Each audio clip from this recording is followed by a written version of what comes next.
প্রশ্ন, বীরাঙ্গনা শব্দটিকে কী কী অর্থে ব্যবহার করা যায়? বীরাঙ্গনা কাব্যের নারীর চরিত্রগুলি কোন অর্থে বীরাঙ্গনা তা অতি সংক্ষেপে লেখো। উত্তর, বীরাঙ্গনা কাব্যটির নামকরণে মধুসূদন যে যথেষ্ট সচেতন তা বলা যায়। তবু এই শব্দটি তিনি যে অর্থেই ব্যবহার করুন না কেন, শব্দটির বেশ কিছু অভিধানিক অর্থ বর্তমান। বীরযুক্ত অঙ্গনা যদি ধরি, তবে অঙ্গনা শব্দটি এসেছে নায়া সংস্কৃত শব্দ থেকে, যার অর্থ নারীগণ, অর্থাৎ বীরাঙ্গনাকে বীর নারীগণ বলা যায়।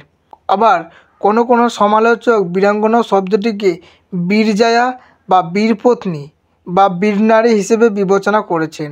যেমন ডক্টর অসিত কুমার বন্দ্যোপাধ্যায় জানিয়েছেন, এই কাব্যে বীরাঙ্গনা নামটি সর্বত্র বীরপত্নী বা বীরনারী হিসেবে ব্যবহৃত হয়নি। ইংরেজি হিরোইন শব্দের বাংলা প্রতিশব্দ হিসাবেই বীরাঙ্গনা শব্দটি মাইকেলের মনে এসেছিল। ওভিদের হিরোইন্স এ সর্বত্র বীরনারীর কথা বলা হয়নি, তথাপি তার হিরোইন্স, সুতরাং বীরাঙ্গনা অর্থে নায়িকা বলেই ধরে নেওয়া উচিত। এখানে আক্ষরিক অর্থ পরিত্যাগ করা শ্রেয়।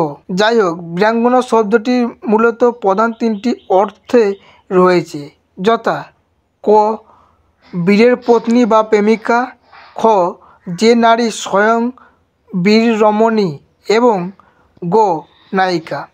মধুসূদন বীরাঙ্গনা শব্দটি নায়িকা অর্থেই ব্যবহার করেছেন।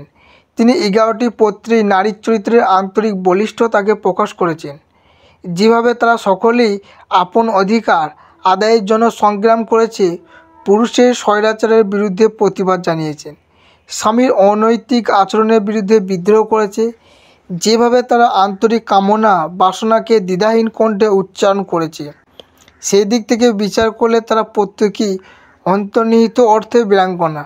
আর এই জন্যই কাব্যটি উৎসর্গ করা হয়েছে ঊনবিংশ শতাব্দীর নারী আন্দোলনের অন্যতম পথিকৃৎ ঈশ্বরচন্দ্র বিদ্যাসাগর মহাশয়কে।